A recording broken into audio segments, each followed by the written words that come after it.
നമസ്കാരം. അപ്പം ഞാനിപ്പം സൂറത്തിൽ നിന്നും ദില്ലിയിലേക്ക് ഒരു യാത്ര പോവുകയാണ്. ഇന്ന് ഒറ്റ ദിവസം ട്രിപ്പാണ് പ്ലാൻ ചെയ്തിരിക്കുന്നത്. രാവിലെ വെളുപ്പിന് നല്ല മഴയായിരുന്നു. രാവിലെ സിഗ്നലൊന്നും ഇല്ലാത്തതുകൊണ്ട് കുഴപ്പമില്ല, നമുക്ക് നേരെ അഴിച്ചു കയറി പോവാം. ശരി, സ്പീഡിൻ്റെ ഒന്നും പറയാൻ വയ്യ, അല്ലാതെ ഇരുന്നാൽ മതി. ഇത് കാറിൽ ചോക്കാണ്.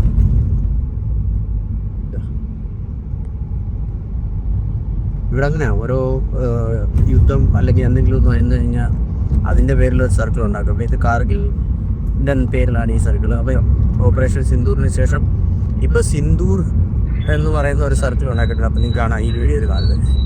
ഇതും സൂറത്തിൽ തന്നെയാണുള്ളത്. ഇതാണ് ഇന്നും മഴയ്ക്കുള്ള സാധ്യത ഇവിടെ ഉണ്ട്.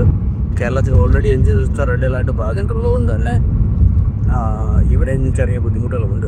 ഈ തിയേറ്ററിനെ പറ്റി ഞാനൊരു വീഡിയോ ചെയ്തിട്ടുണ്ട്. അത് ഈ ഒരു ബിൽഡിങ്ങിനകത്തിൽ 14 തിയേറ്ററുകളാണുള്ളത്. രാജൻ സിനിമാസ്.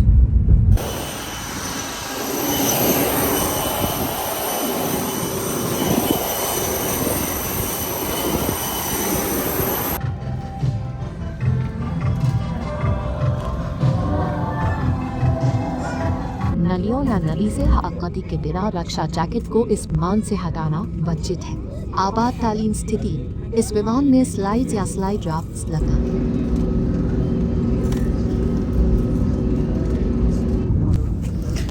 നമസ്കാരം, എല്ലാവർക്കും ഡൽഹിയിലേക്ക് സ്വാഗതം. അപ്പം നമ്മുടെ ഡൽഹിയിൽ നിന്ന് നമ്മൾ ഫ്ലൈറ്റ് തിരഞ്ഞെടുക്കാൻ കാരണം എന്ന് പറഞ്ഞു കഴിഞ്ഞാൽ ഇത് ഏകദേശം 1-1.5 മണിക്കൂർ കൊണ്ട് നമ്മൾ എത്തും.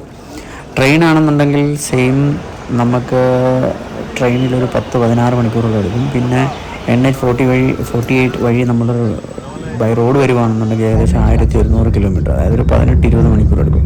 അപ്പോൾ ഒരു ദിവസത്തെ പ്രോഗ്രാം ഉള്ളതുകൊണ്ട് തന്നെ നമ്മൾ അതുകൊണ്ടാണ് ഫ്ലൈറ്റ് ചെയ്തത്. പിന്നെ ദില്ലിയെക്കുറിച്ച് നമുക്കറിയാമല്ലോ, നമ്മുടെ രാജധാനി ആണല്ലോ നമ്മുടെ ദില്ലി. നമ്മൾ പെട്ടെന്ന് കേൾക്കുമ്പോൾ ദില്ലി എന്ന് പറയുമ്പം അതിനെക്കാട്ടി മുമ്പ് വരുന്നത് നമ്മുടെ ഇന്ത്യൻ പൊളിറ്റിക്സാണ്.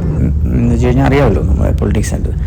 അങ്ങനെ ഒരുപാടുണ്ട്. അപ്പം നമ്മുടെ ലൊക്കേഷൻ എത്തിയിട്ടുണ്ട്. ഇതാണ് നമ്മുടെ ഇവിടെ ചെറിയൊരു മീറ്റിങ്ങും കാര്യങ്ങളും ഉണ്ട്. ആ മീറ്റിങ്ങും കാര്യങ്ങളൊക്കെ കഴിഞ്ഞതിന് ശേഷം നമുക്ക് വീണ്ടും തിരിച്ച് സൂറത്തിലേക്ക് തന്നെ വൈകുന്നേരം പോകണം. ഇത് നമ്മുടെ ഫുള്ള് ടീമാണ്.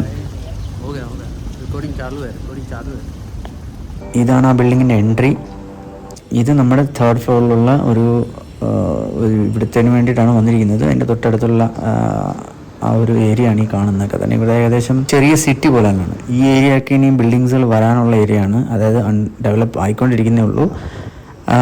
ഇത് ഏകദേശം ഇപ്പോൾ തന്നെ ഈ ഒരു പുറകെ കാണുന്ന വൈറ്റ് ബിൽഡിംഗ് തന്നെ ഏകദേശം 3000-ഓളം ഫാമിലിയാണ് താമസിക്കുന്നത്.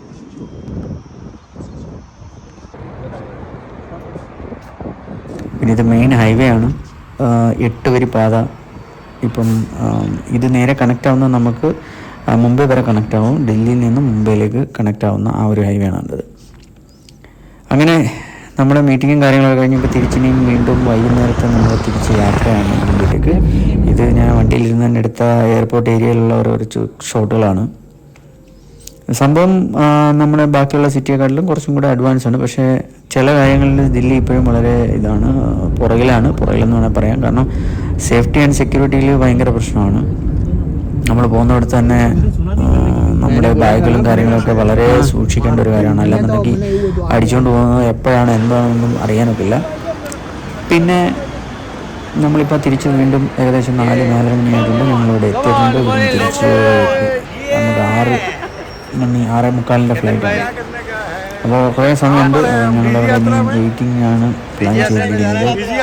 അപ്പോൾ ഇവിടെ നമ്മുടെ DG യാത്ര എല്ലാവർക്കും അറിയാമല്ലോ, DG യാത്രയിലാണ്. അതുകൊണ്ട് വളരെ പെട്ടെന്ന് തന്നെ കയറി പോകാൻ പറ്റും. പക്ഷേ എന്നിരുന്നാലും ഡൽഹിയിലെ ട്രാഫിക് വെച്ചിട്ട് നമുക്ക് നേരത്തെ തന്നെ ചെയ്യുക. അപ്പോൾ ഈ വീഡിയോ എല്ലാവർക്കും ഇഷ്ടമായിട്ടുണ്ടെന്നുണ്ടെങ്കിൽ സബ്സ്ക്രൈബ് ചെയ്യുക, ലൈക്ക് ചെയ്യുക, ഷെയർ ചെയ്യുക, ഒന്ന് കമൻറ്റ് ചെയ്തിട്ട്. അപ്പോൾ വീണ്ടും ഇനി ഒരു ട്രിപ്പ് ഉണ്ട് അടുത്ത ആഴ്ച. അതിന് നമുക്ക് വേറൊരു വീഡിയോയിൽ കാണാം. അതുവരേക്കും ബൈ, താങ്ക് യു.